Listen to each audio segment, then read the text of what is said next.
ہر قوم کا حکمران منافق ہوگا۔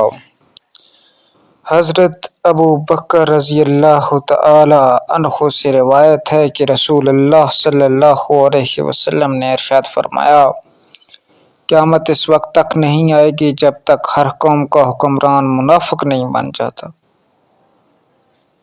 معجم الوسط یہ کتاب کا حوالہ ہے۔ حج کے موقع پر منع میں قتل عام حضرت عمرہ بن شعیب رحمۃ اللہ علیہ نے اپنے والد سے اور انہوں نے اپنے دادا سے روایت کی ہے کہ رسول اللہ صلی اللہ علیہ وسلم نے فرمایا، ذوالقعدہ کے مہینہ میں قبائل کے درمیان کشمکش اور معاہدہ شکنی ہوگی، چنانچہ حاجیوں کو لوٹا جائے گا اور منع میں جنگ ہوگی، بہت زیادہ قتل عام اور خون خرابہ ہوگا۔ نوبت یہاں تک آئے گی کہ حرم والے بھی بھاگ کر رکن یعنی حجر اسود اور مقام ابراہیم پر جمع ہو جائیں گے، اور وہاں لوگ حضرت امام مہدی کو پہچان کر ان کی ہاتھ پر بیعت ہو جائیں گے۔ اگرچہ امام مہدی اس کو پسند نہیں کریں گے تو ان سے کہا جائے گا کہ اگر آپ نے بیعت لینے سے انکار کیا تو ہم آپ کی گردن اڑا دیں گے، پھر آپ بیعت لینے پر راضی ہو جائیں گے۔ بیعت کرنے والوں کی تعداد اہل بدر کے برابر ہوگی۔ ان بیعت کرنے والوں سے زمین اور آسمان والے خوش ہوں گے۔ مستدرک الحاکم۔ ام المومنین حضرت ام سلمہ رضی اللہ تعالی عنہا ارشاد فرماتی ہیں کہ رسول اللہ صلی اللہ علیہ وسلم نے فرماتے ہوئے سنا ہے کہ خلیفہ کی وفات کے بعد اختلاف ہو جائے گا۔ خاندان بنی ہاشم کا ایک شخص اس خیال سے کہ کہیں لوگ مجھے خلیفہ نہ بنا دیں، مدینہ سے بھاگ کر مکہ چلا جائے گا۔ لوگ انہیں پہچان کر کہ یہی مہدی آخر الزماں ہیں، ان کو گھر سے باہر نکال لائیں گے اور حجر اسود اور مقام ابراہیم کے درمیان ان کے نہ چاہتے ہوئے بھی ان کے ہاتھ پر بیعت کر لیں گے۔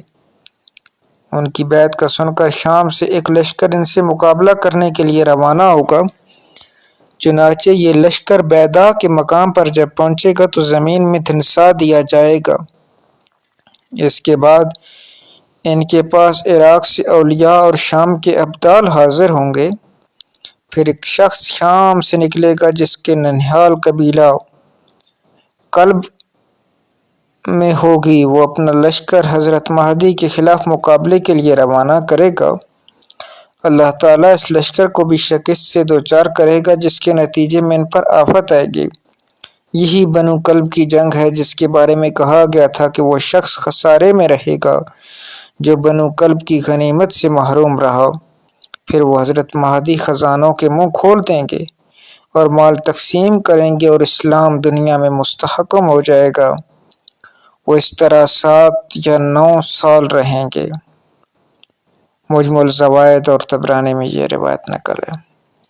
سنن ابو داؤد کی روایت میں ان الفاظ کا اضافہ ہے کہ پھر حضرت مہدی وفات پا جائیں گے اور مسلمان ان کا نماز جنازہ پڑھیں گے، یعنی 7 یا 9 سال وہ حکومت کریں گے۔ ابدال اولیاء کے ایک گروہ کو کہتے ہیں۔ دنیا میں کل ابدال کی تعداد 70 رہتی ہے، یعنی ہمیشہ 70 رہتی ہے۔ جب ان میں سے کوئی اس دنیا سے پردہ فرما جاتا ہے تو اس کی جگہ کوئی اور لے لیتا ہے۔ اس میں 40 ابدال شام و عراق میں رہتے ہیں اور 30 ابدال باقی دنیا کے ممالک میں رہتے ہیں۔ علامہ سیوطی رحمۃ اللہ علیہ جامع الجوامع میں حضرت علی رضی اللہ تعالی عنہ کی یہ روایت نقل کرتے ہیں کہ ابدال نے جو درجہ پایا وہ بہت زیادہ نماز روزہ کی وجہ سے نہیں اور نہ عبادتوں کی وجہ سے ان کو تمام لوگوں میں ممتاز کیا گیا ہے، بلکہ انہوں نے اتنا اعلیٰ درجہ سخاوت، نفس کشی، دریا دلی، سلامتی دل اور مسلمانوں کے لیے خیر خواہی رکھنے کی وجہ سے پایا ہے۔ ایک اور حدیث میں حضرت معاذ بن جبل سے روایت ہے کہ جس شخص میں 3 صفتیں یعنی رضا بقضاء، مطلب اس کا یہ کہ تقدیر پر راضی رہنا، ممنوعہ چیزوں سے مکمل بچنا اور اللہ کے دین کی خاطر غصہ کرنا پائی جائیں تو اس کا شمار ابدال کی جماعت میں ہوتا ہے۔ یعنی 3 صفات ہیں: تقدیر پر راضی رہنا، ممنوعہ چیزوں سے مکمل بچنا، اور اللہ کے دین کی خاطر غصہ کرنا پائی جائیں۔ اللہ کے دین کی خاطر غصہ کرنا پائی جائیں تو اس کا شمار ابدال کی جماعت میں ہوتا ہے۔